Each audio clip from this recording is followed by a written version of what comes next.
Today we're going to be spending some time thinking through how we can be present and influential in our communities. So how can we be present? How can we be a positive presence and influence in our local communities? Many of us just live, we just exist in our communities, and we can often lack confidence in what we have to offer and how we can work with others. But our communities, the schools, residential areas, playgrounds, young people, local policing, the youth justice system, even the street that we live in, how can we as individuals, as leaders, how can local churches even, how can organizations continue to be catalysts and catalysts of hope and of transformation in these settings? So hopefully that's what you've tuned in for today. If not, stick around, we'll have some fun anyway. Today I'm going to be sharing with you quite a few stories from my work as youth and community worker in West London. I work for a local church called St Albans, Fulham, and my role is youth and community worker, and I've been there for just over 6 years now, and it'll be 7 years in September.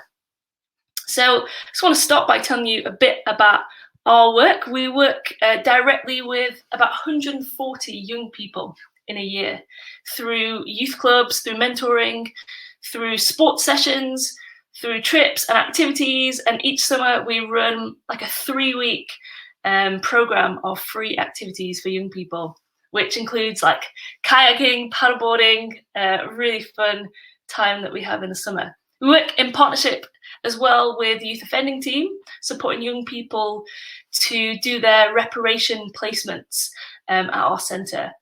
We work in a number of local schools locally as well. So in our number of about 140 young people, that doesn't include all the young people that we meet through our schools work as well. And we work delivering a workshop around healthy relationships. And we're really active as well in local crime community forums at like a ward level. And we are really passionate about young people, about getting outside of our church walls, about serving, working in partnership with multiple organisations. It's about being present, all about releasing people, ultimately to see transformation in our communities. So today I will be sharing lots of stories about the work that we're involved in, which is particularly youth work from a local church. But the theory and the practical application will hopefully help all of you in whatever settings or passions or communities that you are coming from today. And I'm in no way an expert, but I have learned a lot along the way. And today I hope to instill some confidence and cheer you on and help you figure out what is next. So if at any point you have any questions, I would really recommend that you post them, post a question, and I will, at the end, we'll have some time where I'll try and answer some of them if I can. And if not, I'll just put you in the direction of someone I know that could help you. But let's kick off today and think about this topic of being present in our communities. In times in which we live in now, where cuts to services are huge and there's so much political change and upheaval, there's actually increasing opportunity for local leaders, for ordinary men and women, for local churches, for organisations to step up and support and strengthen and transform our areas. And the truth is that we all can influence. That is what leadership is. Probably many of you will know that. Leadership is all about influencing. So you don't need to have a charity number. You don't need to have a bank account. You don't. All you need to do is be present and influencing in your community.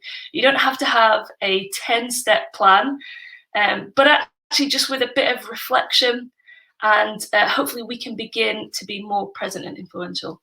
And so that's what we're going to do today. Have a bit of time just reflecting.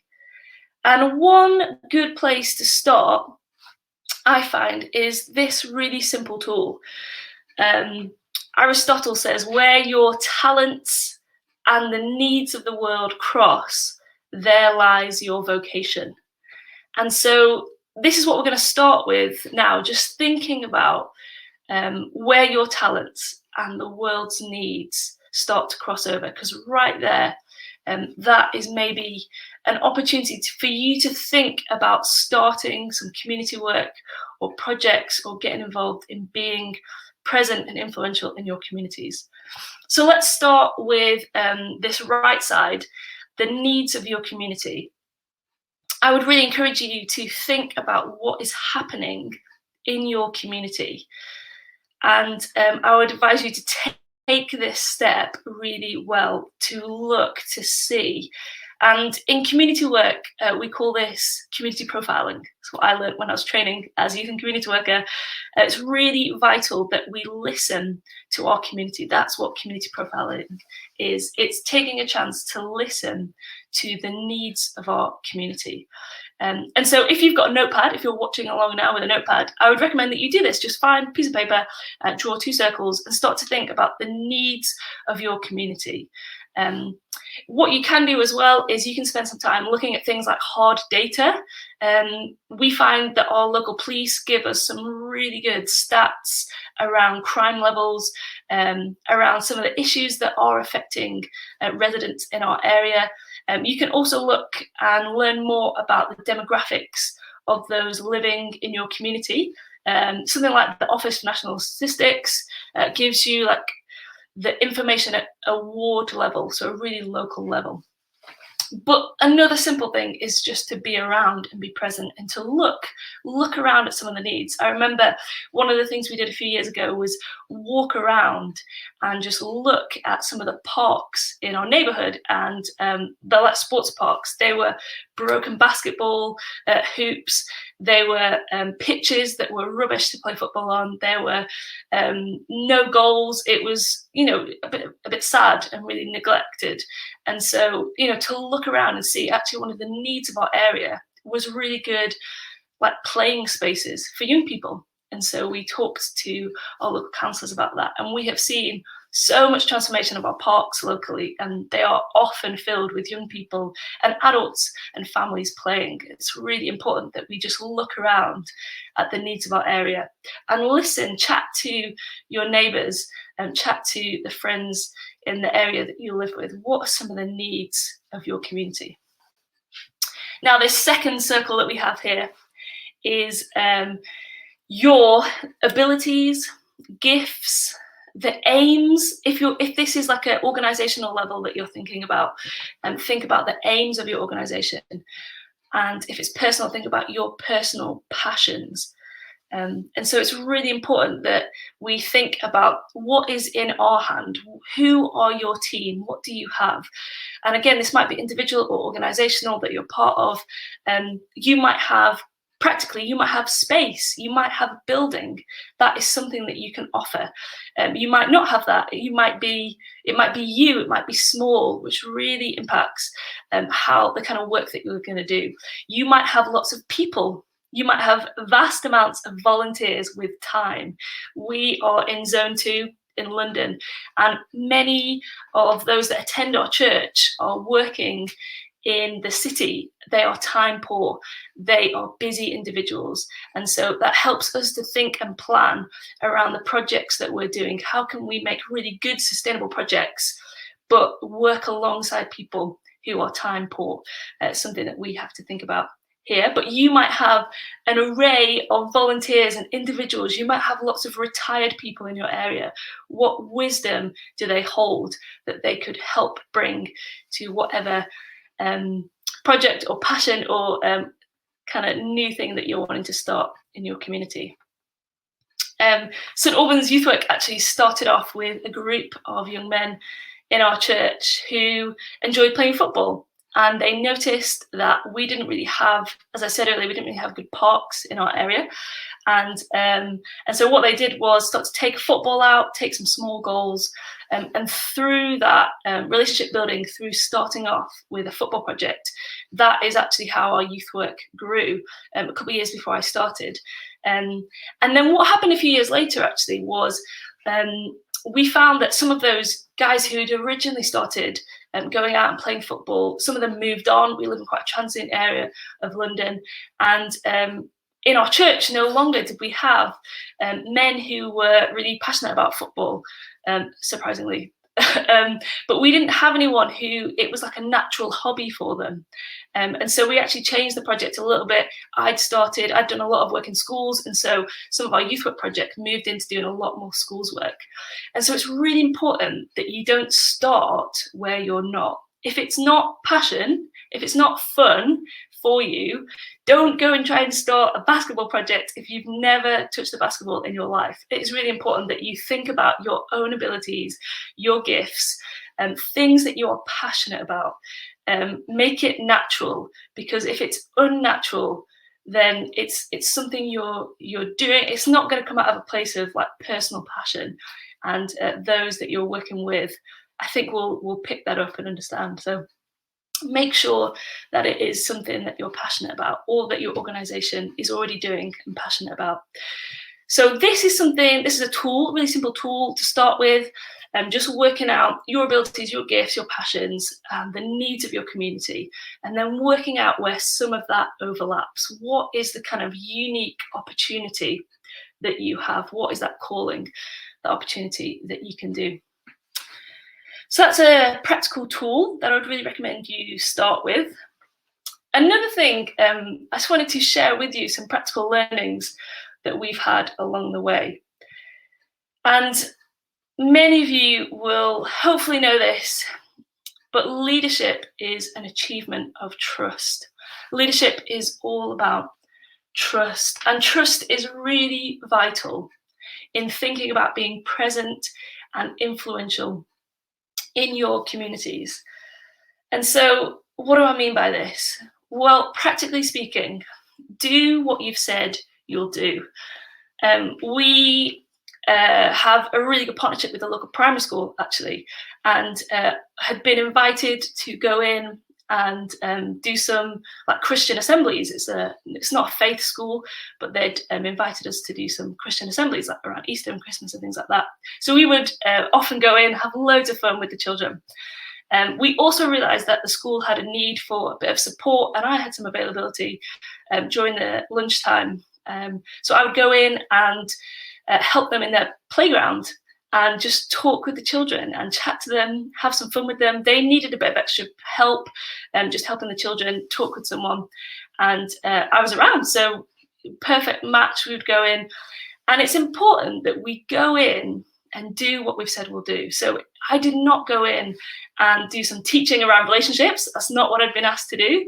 I did not go in and do some Christian teaching in the corner, a little Bible study. That's not what I've been asked to do. I'd been asked to go in, and I'd said I was going to help and practically just serve on the playgrounds and play games and talk with the children and be a youth worker in that setting. I didn't have any secret agenda, and it's important to do what we're going to say we're going to do. A little bit later on, I actually approached the school and had heard that in some primary schools we had opportunities to go into and do like prayer spaces. And so I offered this to the primary school, said, I've done a prayer space in a secondary school, it went really well. Prayer spaces are like quite neutral, any faiths can go in them. They're just reflective spaces for children. And we've heard they work really well, and we'd love to offer it to the school. And the school turned it down. And that is absolutely okay. It's okay for you to say, oh, actually, while we're here, while we've got the trust, could I potentially offer you something else? And for them to say no. And then you just carry on doing what you've said you'll do. So I then did not go into the primary school and secretly do some prayer space. I just continued to go in and serve in the way that I've been asked to serve. And so I would really urge you guys, what leadership is about trust and being present and influential in our communities. Trust is vital. So don't have a secret motive.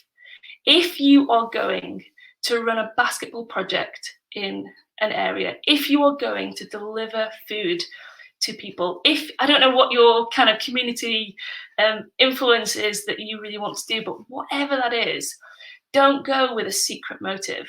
If you want to go out and I don't know, do something. Start out with that. Say that that's what you want to do, and if people don't want to do it, then they can turn it down from the outset. But don't have secret motives. We work through invitation, and so we'll do what we've said we'll do, and we'll invite others. Hey, we also do this. If you want to come and check it out, we'd love to invite you. But we won't ever do like secret evangelism in the practical youth work that we're doing. We're just there to do youth work. So there you go. My top tip for you is do what you'll say you'll do. Really important that we build trust when we're doing community work. The next thing to say is that in community work, it is really important that we set aside our own ideas about the needs or about how to respond, and instead actually come and take part as an equal player alongside others living in that community. Some of youth work's core principles that I learned when I was training to be a youth worker are around participation, around working equally. We did a lot of theory around Paulo Freire, and if you're a church leader, I'd really encourage you to do some reading around liberation theology, just understanding that people are not projects, and that people are not empty banks that need filling. You know, it's not that we deposit information on young people. Actually, as leaders, we come humbly, ready to learn and lead together. That, you know, participation and raising up others is a really important part of being present and influential in our communities, making sure that we're not coming with really strong agendas, but that we're listening. That's why that tool that I taught you earlier, it's really important that we start with that place of need, that place of listening, and that place of working alongside. So this photo here actually is one of our end of term events. I would say one of my top tips is a flag is your friend. When we do our big events, I love to get a flag out on the field. So that's our flag that you can see in the background, making sure everyone can tell who we are and what we're doing.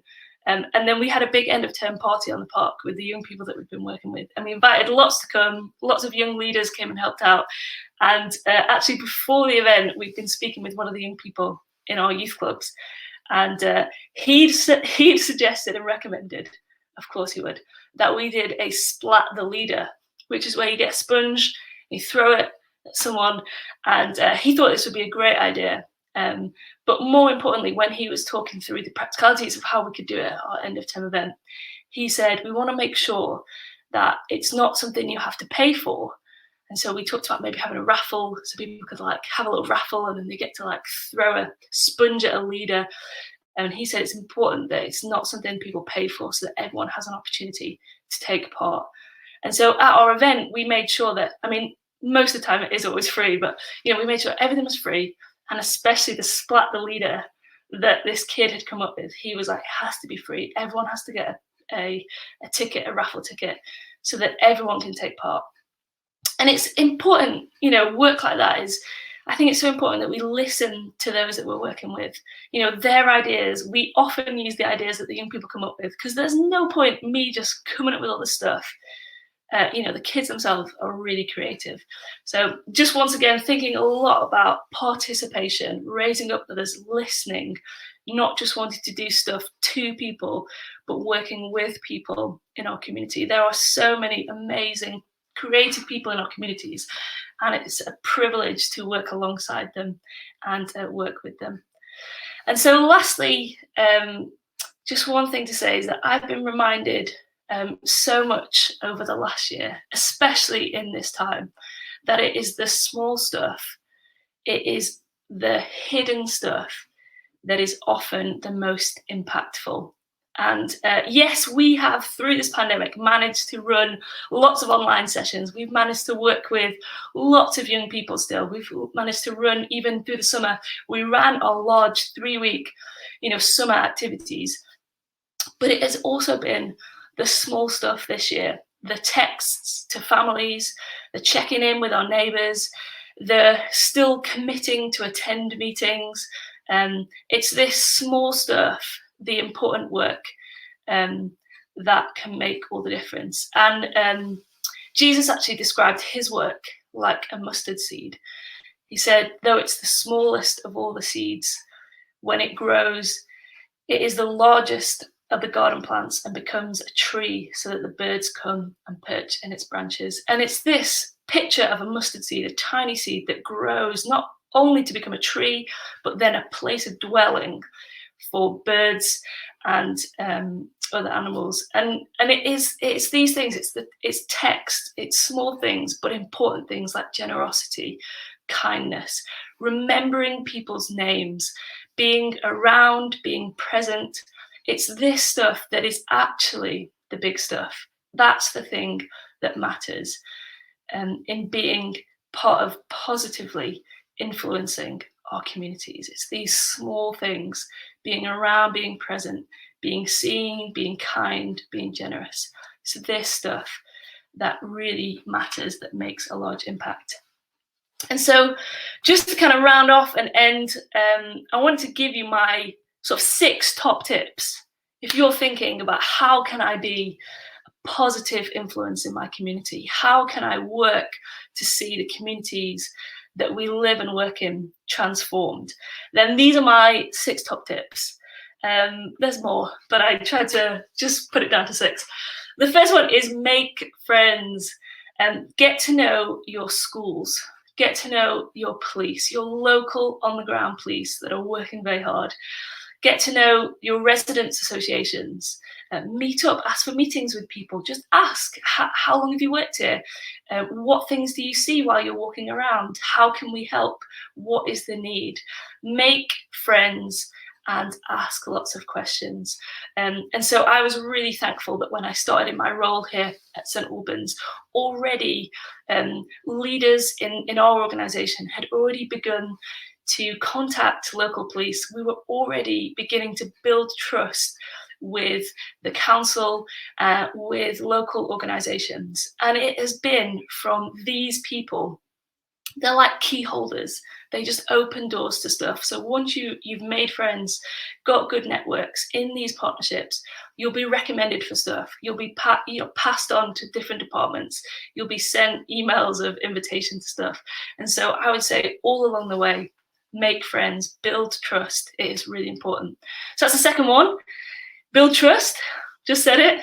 We've said it previously, but it is really important that you do what you said you'll do.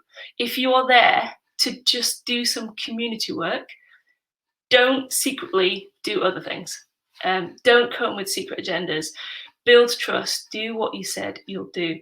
And it has been fantastic to work with organisations of all sorts. We work in non-faith-based schools. We work with non-Christian charities. We work with the council. As I said, we work with the youth offending team. And it is important that we honour what we said we would do. And so, yeah, build trust, do what you said you'd do, show up to meetings, and it'll make a big difference. Thirdly, start small.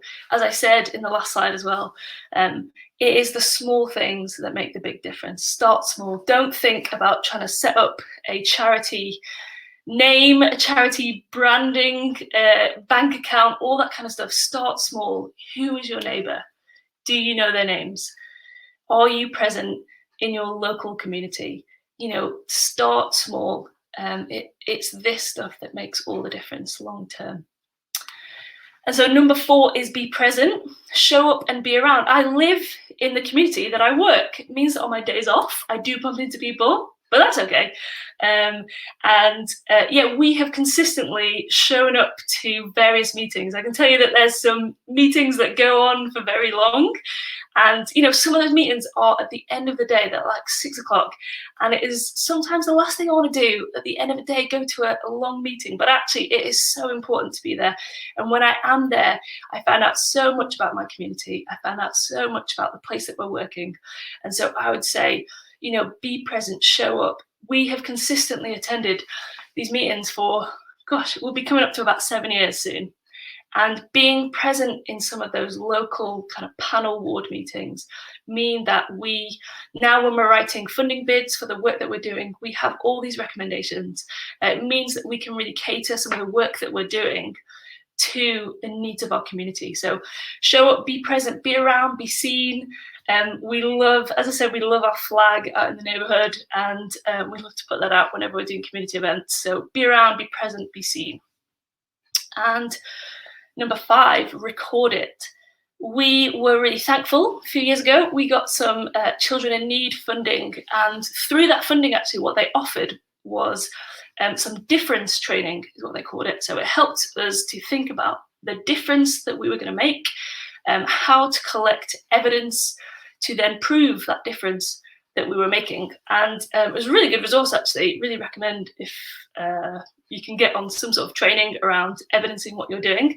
Not just for funding, not just that you can record what you're doing, get some funding, all that kind of stuff, but actually it's a really good practice that if we are wanting to be influential in our communities, it's really helpful and important that we are reflective. Good community work is all about reflective practice, is what I learned in my training. It's at its core reflective practice. Think about what you're doing, look over the year. How many people have we impacted? What have we done? What information are we collecting? And so we collect all sorts. We do lots of surveys online. We collect whenever we get like a text or an email, we collect all that kind of stuff. We even at the end of trips get kids to fill out kind of little forms about how they feel before and after things. It's sometimes the hardest thing to get that information, but it's really important. Record it, not just, as I said, for funding, not just for reflective practice, but also for celebration. I just had to fill out a really long form yesterday. That was my job, reporting. And you know what? I got to sit and celebrate the number of young people we've worked with, the impact that we've made, the texts that we've been having in through the last year. And it just helps you celebrate the work that you're doing and share it with those that are part of it. And lastly, my top tip is longevity. As I said, I've been in post here for nearly 7 years, coming up 7 years in September. And I would just really recommend to think long term. Just don't try and do things fast and quick if you're looking to make long-term cultural change. I think they say that cultural change typically takes between 5 and 7 years to become permanent into that culture. So think long-term about change. Don't be a part of growing suspicion of projects popping up here and there, coming and going. Be a part of lasting presence in a community, trustworthy presence. So think about longevity. So they are some of my top tips. I hope they've been really helpful for you today. We're going to have a time of Q&A. So if you've got any questions, please do make sure you've posted them, or if you haven't, now is the time to post a question. But yeah, we have, I just want to end by just sharing a few stories, really, a few pictures of what we've been up to. Before we finish, gives you a chance to post some questions. But yeah, this is some of the work we've been up to. We did a really big laser tag event on the park, which is so fun, just being out and playing laser tag with families and young people. We've partnered with this bike marking, you might be able to see there, some bike marking group from the council. They came and just attended our events. Likewise, the police often just come and attend our events, and they're really positive to have there. And so that's been really good. And again, all these things are just like free. They just come along, they really strengthen what we're doing, and they're all through friendship and partnerships. We have had the privilege over the last few years as well of working with some amazing organisations. So we've got kayaking club locally that runs, like skip jump rope people, graffiti painting, all sorts, just these local people in our community that have these passions and hobbies and gifts that they're running. And so it is a privilege to partner with them. And as well, we continue to partner with our police, with our local councillors. And that little tweet at the bottom that I've posted, that is us. We had a really helpful workshop from our local our Met Police, just coming and sharing a bit about personal safety and knife crime. So there's all these stuff that I couldn't do myself, but actually in partnership with others, it's really helpful. So the final thing is just to say, as a result of today, ask yourself these 3 questions, so vital. What are you going to start? What are you going to stop? It is okay to stop things. As I shared earlier, we stopped our football project because it was time to move on. We changed it. What are you going to stop? What are you going to keep doing? Sometimes you just need some encouragement to keep going. It is longevity. Play the long game. It is much more fruitful and beneficial. So yeah, thanks so much for listening. I'm going to try and answer some questions. Let me click on the chat and see if there's been any questions posted. If you've not yet, please do post them in the little Q&A. I'll give you a few moments. But yeah, hope it's been really helpful today. Thank you so much for joining in. Gonna have a quick flick through, see if there's been any questions. Some good comments on there as well, I can see. I hope you found today helpful, and do take away some of those tips or notes that we've been making today and implement them. Chat to the people around you. Just a big shout out to the teams that we work with. We've had so many volunteers through St Albans Church that make the work that we're doing happen, and so we are so thankful to our volunteers, to our supporters. It is amazing. We're going to wrap up there. Thanks so much for tuning in today. And I know that there are so many seminars I have signed myself up to. So please do keep checking in on what the Stronger Network have put out for you guys. And enjoy the rest of your day. Thanks so much for coming. And get in touch if you need anything. Have a good day.